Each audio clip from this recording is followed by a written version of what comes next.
Korea ngapain, kenapa istrinya nggak ikut, gimana sih cara kerja Korea. Terus banyak juga yang bertanya di Korea bisa sholat nggak, terus untuk persyaratan pengajuan single visa apa aja ya.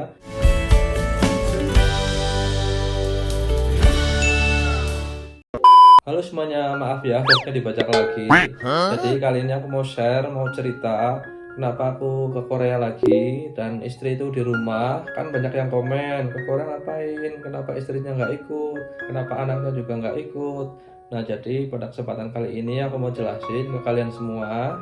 Nah buat para subscriber yang baru, yang belum tahu, jadi dulu kita berdua, aku dan istri itu kerja di Korea di sini. Terus tahun 2020 kemarin pulang bareng. Waktu pulang dulu bulan Juni 2020 itu pas lagi ada corona ya. Jadi pandemi ini udah hampir 1 tahun lebih berarti ya.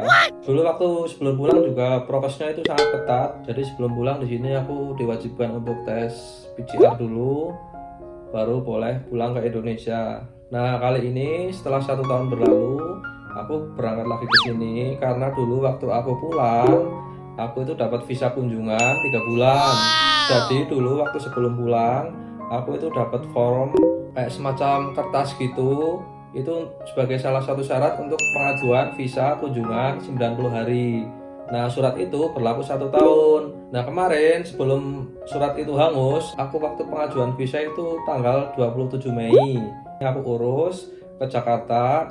Nah untuk sekarang urusnya itu di gedung Cafe AC di Kuningan ya. Jadi kalau untuk visa pelajar, visa turis itu ngurusnya di sana di gedung Cafe AC.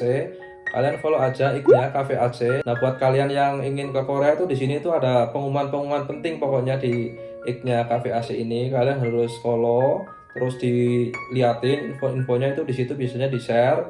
Terus kemarin juga ada info baru ini kayaknya untuk pengajuan visa ini di sini kalian harus cek ya. Kembali lagi ke proses aku. Jadi aku proses itu tanggal 27 Mei. Terus keluar visa itu estimasinya kan 14 hari kerja. Keluar visa tanggal 10 Juni. Aku cek di situsnya Cafe AC, masukin nomor paspor, tanggal lahir, terus aku cek. Terus aku lihat visanya udah di approve. Nah tanggal 11 ya aku berangkat ke Jakarta untuk ngambil visa itu. Nah setelah dapat visa, aku terus beli tiket untuk tanggal 24 Juni berangkat ke Korea. Dari Jogja tanggal 24 sekitar jam 6 ke Jakarta. Sampai Jakarta kan sekitar jam 7 lebih ya. Nah terus dari Jakarta Korea itu berangkat jam 11 malam, 11 lebih lah. Nyampe Korea itu jam setengah 9 pagi. Nah sebelum berangkat ke Korea, aku kemarin tes PCR dulu. Nah tes PCR itu berlakunya kan 72 jam. Jadi kalian hitung-hitung sendiri, kira-kira sampai Korea itu masih berlaku. Untuk tes PCR-nya wajib bahasa Inggris, kalau nggak bahasa Korea itu lebih bagus. Nah setelah sampai bandara Korea, karena aku visanya jangka pendek, cuma 90 hari, jadi aku wajib ikut karantina pemerintah. Kecuali kalau kalian punya visa jangka panjang, bisa karantina mandiri, itu lebih murah. Aku karena visa jangka pendek, jadi ikut karantina pemerintah. Untuk biayanya itu sekitar 1,68 juta won. Nah sekarang aku lagi proses karantina ini 14 hari. Jadi nanti setelah 14 hari baru bisa keluar. Nanti bakalan bikin video di sini. Jadi maaf ya untuk sementara videonya up tentang Korea dulu aku di sini. Karena kalau ngevlog di rumah istri kan sekarang sendiri, udah gitu juga terkait dengan corona itu masih belum aman ya di rumah. Mau vlog kemana-mana itu mobilitasnya masih dibatasi. Nah jadi aku kesini tuh dalam rangka ya ambil visa kunjungan itulah, daripada nggak dipakai kan sayang. Jadi aku pakai ya walaupun lagi kondisi corona seperti ini, untuk biaya karantina juga mahal sih. Nah untuk persyaratan visanya yang seperti aku ini apa aja, aku ini kan visa C3-1 ya, visa kunjungan jangka pendek atau 90 hari. Jadi untuk persyaratannya yang pertama ada formulir permohonan visa, kalian bisa unduh di sini. Terus pas foto 1 lembar ukuran 3,5 cm kali 4,5 cm, background warna putih.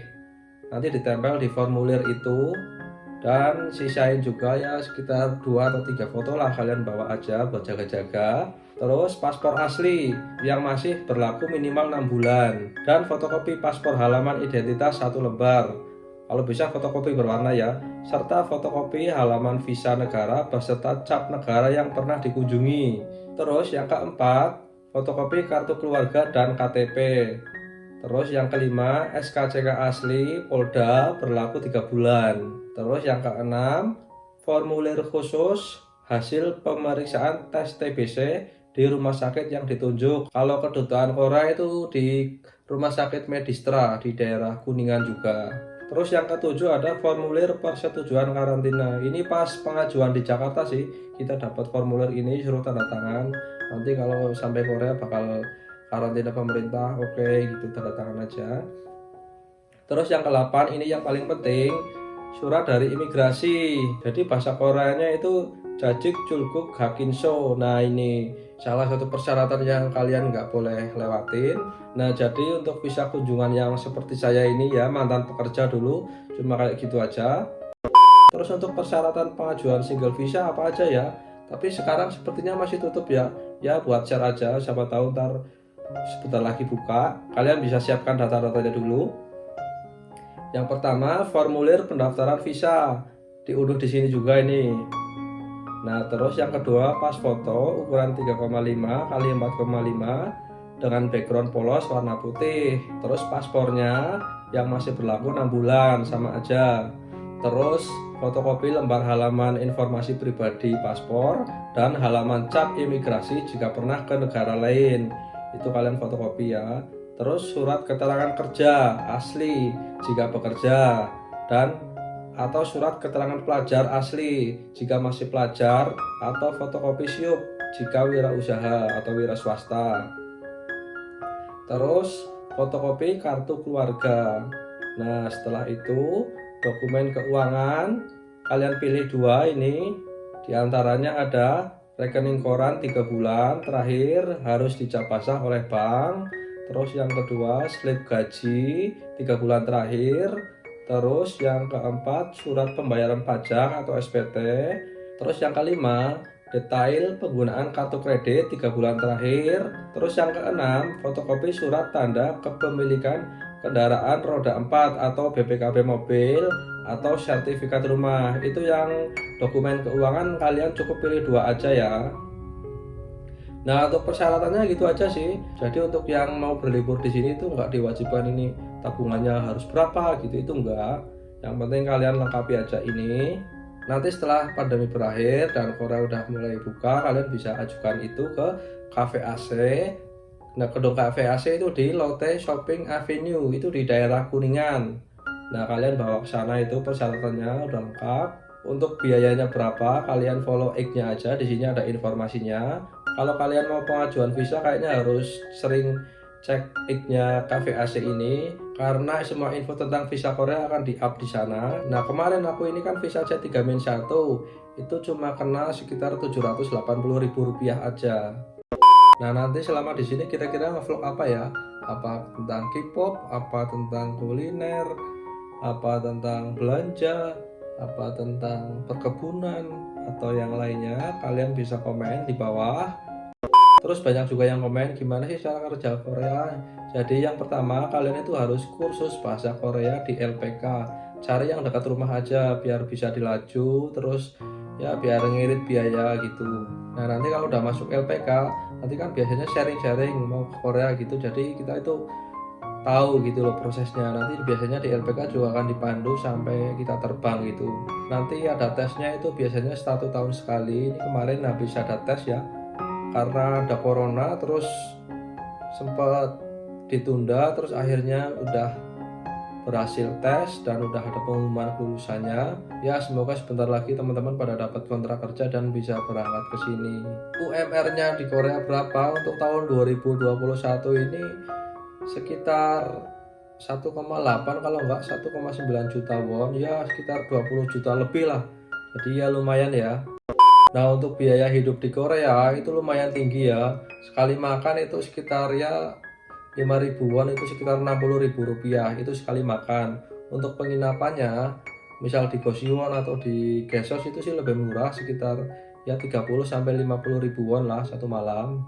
Terus untuk transportasi umum berapa ya, untuk naik bis atau kereta itu sekali tap kita ya tergantung jarak sih di sini ya sekitar 1.500 sampai 2.000-an lebih lah gitu sih.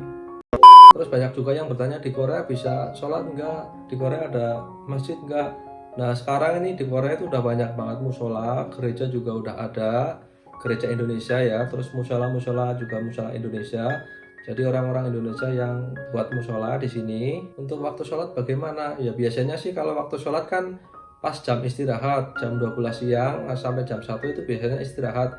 Itu kan pas dengan sholat zuhur. Terus jam 3 biasanya ada waktu istirahat lagi, itu kalian bisa gunakan untuk sholat asar. Biasanya antar jam 5 atau jam 6 juga udah istirahat lagi, kalian bisa sholat maghrib.